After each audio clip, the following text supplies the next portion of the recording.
জুবিনৰ পৰিয়াল অলপ আগতে মোৰ বাসভৱনলৈ আহিছিল।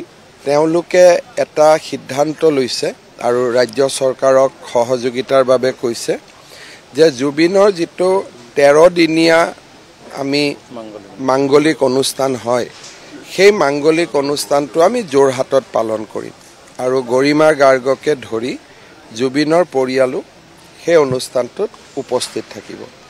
আৰু সেই দিনাখনে যোৰহাটৰ ৰাইজক আমি আনুষ্ঠানিকভাৱে জুবিনৰ চিতাভস্ম অৰ্পণ কৰিম, যাতে তাতো সমাধি হ'ব পাৰে। অৰ্থাৎ 13 দিনৰ দিনটোত যোৰহাটত এটা শ্ৰাদ্ধ ঠিক মাঙ্গলিক অনুষ্ঠান বুলি কম আমি, কাৰণ তেওঁলোকৰ পৰিয়ালে কি মাঙ্গলিক অনুষ্ঠান কৰে সেইটো তেখেতসকলৰ লগত আলোচনা কৰিব লাগিব। কিন্তু 13 দিনৰ দিনা আমি জুবিনৰ চিতাভস্মৰে সৈতে তাতে আমাৰ মাঙ্গলিক অনুষ্ঠান হ'ব। আৰু অলপ আগতে গৰিমাই মোক কৈছে যে গৰিমা নিজেও থাকিব, পৰিয়ালৰ আন সদস্য সকলো থাকিব।